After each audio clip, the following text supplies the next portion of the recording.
आइए अब हम सीखते हैं कि उम्मीद पोर्टल पर रजिस्ट्रेशन कैसे करें।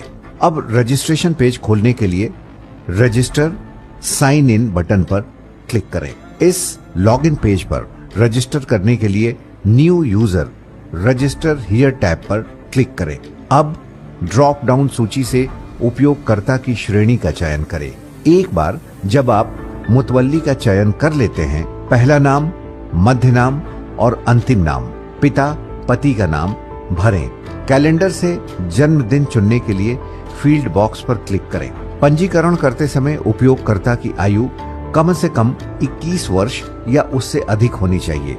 ड्रॉप डाउन में उपलब्ध विकल्पों में से अपना जेंडर चुनें। वैध 10 अंकों वाला भारतीय मोबाइल नंबर दर्ज करें। वेरीफाई करने के लिए इस नंबर पर एक ओटीपी भेजा जाएगा। ओटीपी प्राप्त करने के लिए ओटीपी सेंड पर क्लिक करें। फिर वेरीफाई करने के लिए ओटीपी वेरीफाई करें। एक वैध ईमेल पता दर्ज करें।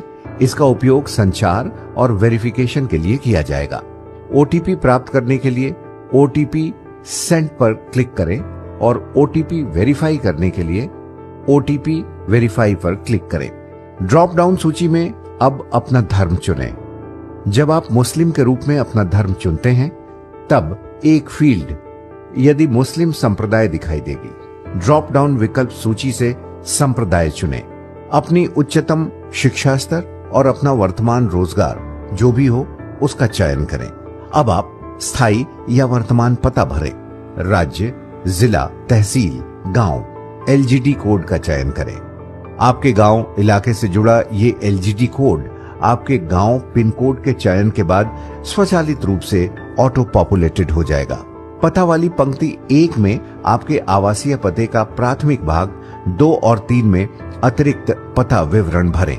ध्यान रखिए, एक बार राज्य का चयन हो जाने के बाद इसे मौजूदा विवरणों के लिए लॉक कर दिया जाएगा और बाद के चरण में इसे बदला नहीं जा सकेगा।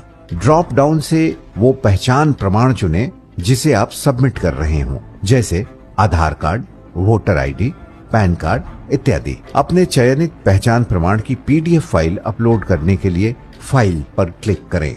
ड्रॉप डाउन मेनू से वो दस्तावेज चुनें जिसका उपयोग आप पते के प्रमाण के रूप में कर रहे हैं, जैसे बिजली का बिल, पानी का बिल इत्यादि। अपने चयनित पते के प्रमाण की पीडीएफ फाइल अपलोड करने के लिए फाइल चुनें।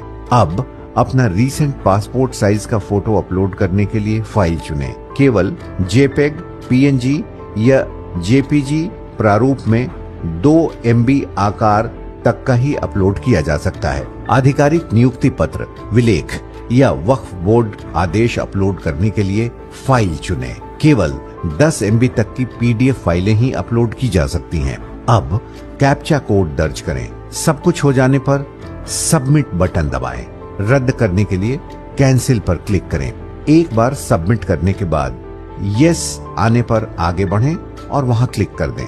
अब आपका रजिस्ट्रेशन हो गया। तो देखा आपने कितना आसान है ये काम। ऐसे और अधिक जानकारीपूर्ण वीडियो के लिए जो उम्मीद सेंट्रल पोर्टल से जुड़ा हुआ है, हमारे साथ जुड़े रहें। नमस्कार।